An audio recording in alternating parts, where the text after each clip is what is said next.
A possibilidade de revisão de benefícios previdenciários com base na aplicação da regra definitiva do artigo 29, incisos I e 2, da Lei nº 8.213/91, quando essa regra é mais favorável do que a regra de transição contida no artigo 3º da Lei nº 9.876/99. Para entender melhor essa questão, é importante fornecer um contexto. A Lei nº 9.876/99 estabeleceu um novo critério de cálculo para a renda mensal dos benefícios previdenciários no Regime Geral de Previdência Social, RGPS. Essa lei criou uma regra de transição para os segurados que ingressaram no RGPS antes de sua publicação, ocorrida em 26 de novembro de 1999. No entanto, o artigo 29 da Lei nº 8.213/91, antes da alteração promovida pela Lei nº 9.876/99, estabelecia uma regra de cálculo da renda mensal dos benefícios que poderia ser mais favorável para alguns segurados em comparação com a regra de transição. Nesse contexto, alguns segurados têm questionado a possibilidade de revisão dos benefícios previdenciários, buscando a aplicação da regra definitiva do artigo 29 da Lei nº 8.213/91. Quando essa regra resultar em um valor de benefício mais vantajoso do que aquele calculado com base na regra de transição da Lei nº 9.876/99. Essa questão tem sido objeto de análise pelo Poder Judiciário, que tem proferido decisões diversas sobre o assunto. Alguns tribunais têm reconhecido o direito à revisão do benefício previdenciário nessas situações, permitindo a aplicação da regra mais vantajosa para o segurado. No entanto, é importante destacar que cada caso deve ser analisado individualmente, levando em consideração as particularidades e fundamentos jurídicos específicos. Recomenda-se buscar orientação de um advogado especializado em direito previdenciário para avaliar a viabilidade e as chances de sucesso em uma eventual revisão do benefício com base nesse argumento específico. A revisão da vida toda continua a surpreender com reviravoltas. O mais recente desenvolvimento é a apresentação de embargos de declaração pelo INSS, buscando suspender o processo no Supremo Tribunal Federal, STF. Nesse novo recurso, o INSS não apenas solicita a suspensão do processo, mas também busca a revisão da decisão anterior. Neste artigo, abordaremos os pedidos feitos pelo INSS nesse novo recurso, tornando essa novela jurídica ainda mais intrigante. No mais recente desdobramento do caso envolvendo a revisão da vida toda, o INSS apresentou embargos de declaração ao Supremo Tribunal Federal, STF. Nesse recurso, a instituição previdenciária busca soluções para as questões que envolvem a aplicação imediata da tese. O INSS solicita a suspensão do processo, argumentando que uma implementação apressada da tese poderia acarretar pagamentos indevidos, além de sobrecarregar os recursos disponíveis e gerar a necessidade de retrabalho. A instituição ressalta a importância de um planejamento adequado para lidar com os impactos financeiros e administrativos decorrentes dessa revisão. Além disso, o INSS levanta possíveis omissões ocorridas no julgamento. Tais omissões dizem respeito à violação da cláusula de reserva de plenário prevista no artigo 97 da Constituição, durante análise do caso pelo Superior Tribunal de Justiça, STJ. Outros pontos discutidos incluem a incidência da prescrição e decadência, a aplicação do divisor mínimo nos benefícios revistos e a possibilidade de estender a tese aos benefícios temporários por incapacidade. Por fim, o INSS propõe que os efeitos da decisão do STF sejam modulados, sugerindo que a tese seja aplicada apenas aos benefícios concedidos após o julgamento, ou que os pagamentos retroativos sejam realizados a partir da data em que a tese foi firmada. Essa modulação busca estabelecer um equilíbrio entre os direitos dos segurados e a capacidade operacional do INSS. É importante destacar que o ministro Alexandre de Moraes estabeleceu um prazo de 10 dias para que o INSS apresentasse um plano de pagamento da revisão da vida toda, com base na diretriz estabelecida no tema 1102 da repercussão geral.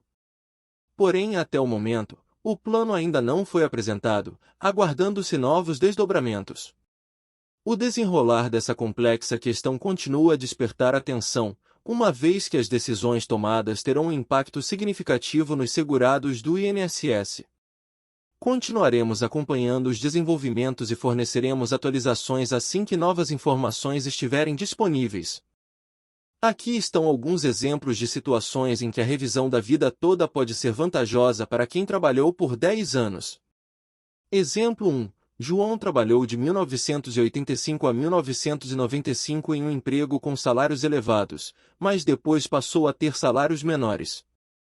Ele contribuiu para o INSS por mais 15 anos até se aposentar.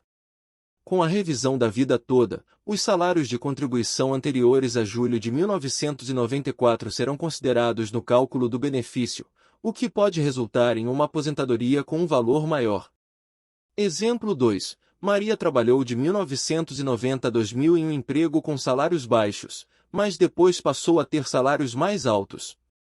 Ela contribuiu para o INSS por mais 20 anos até se aposentar.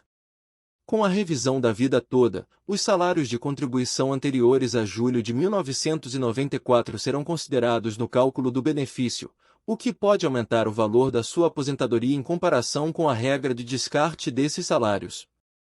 Exemplo 3. Carlos trabalhou de 1995 a 2005 com salários altos, mas depois ficou desempregado e não contribuiu para o INSS por mais 10 anos até se aposentar. Com a regra anterior, apenas as contribuições a partir de julho de 1994 seriam consideradas no cálculo do benefício. No entanto, com a revisão da vida toda, os salários de contribuição anteriores a julho de 1994 também seriam incluídos, o que pode resultar em um benefício mais vantajoso para ele.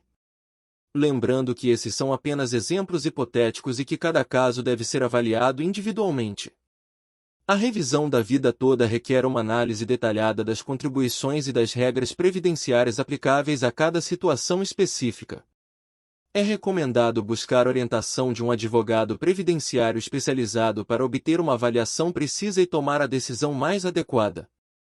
Porém, com a revisão da vida toda, é possível incluir no cálculo do benefício as contribuições realizadas antes de julho de 1994. Isso pode ser vantajoso para pessoas que tinham salários mais altos nesse período inicial de contribuição, pois pode resultar em um benefício maior. A revisão da vida toda ocorre por meio de uma ação judicial, na qual o segurado solicita que o INSS inclua os salários de contribuição anteriores a julho de 1994 no cálculo do benefício. Caso a revisão seja deferida pela Justiça, o benefício previdenciário é recalculado considerando todas as contribuições realizadas ao longo da vida do segurado. É importante destacar que a revisão da vida toda não é automática e depende de uma decisão judicial favorável. Cada caso é analisado individualmente, levando em conta as particularidades e documentos comprobatórios apresentados. É recomendado buscar orientação de um advogado previdenciário especializado para entender melhor as possibilidades e os riscos envolvidos na revisão da vida toda e verificar se essa opção é viável e vantajosa para cada situação específica. O INSS pode ter feito esse pedido como parte de sua estratégia de defesa em relação à revisão da vida toda. No entanto, é importante observar que a decisão sobre quem tem direito de entrar com a ação de revisão da vida toda é determinada pelo Poder Judiciário, e não pelo INSS. Até o momento, o Supremo Tribunal Federal, STF, reconheceu o direito dos segurados de solicitar a revisão da vida toda, permitindo a inclusão de salários de contribuição anteriores a julho de 1994 no cálculo do benefício previdenciário. Essa decisão do STF é válida para os segurados que se enquadram nessa situação, independentemente de quando começaram a receber a aposentadoria. No entanto, é importante destacar que o processo judicial pode envolver recursos e outras etapas, o que pode prolongar o tempo necessário para obter uma decisão final.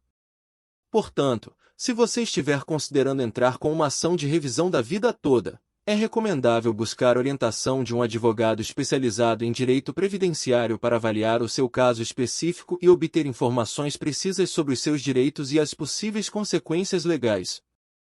O tempo de todo o processo, incluindo os recursos e todas as instâncias, pode variar significativamente. É importante lembrar que cada caso é único e pode haver diferentes fatores que influenciam a duração do processo. Alguns dos principais fatores que podem afetar o tempo total do processo são: instância em que o processo está sendo analisado. O processo geralmente começa na primeira instância, que é a Justiça Federal, e pode ser necessário passar por outras instâncias, como o Tribunal Regional Federal, TRF, e o próprio STF. O tempo de tramitação em cada instância pode variar. Complexidade do caso. Casos mais complexos ou com questões legais mais delicadas podem exigir mais tempo para análise e decisão. Acúmulo de processos. O volume de processos em cada instância judicial pode influenciar o tempo de tramitação. Se houver uma grande quantidade de processos pendentes, isso pode prolongar a espera.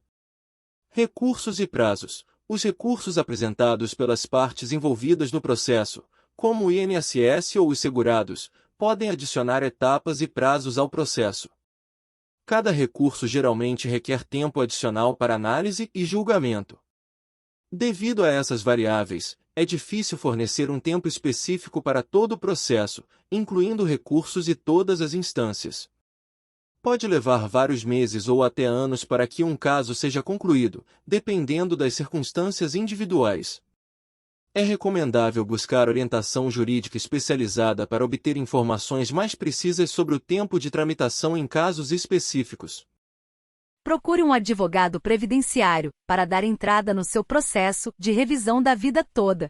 Lute pelos seus direitos. Se inscrever no canal INSS Notícias 1 Minuto. Ajude-me a te ajudar, a te manter informado. Obrigado.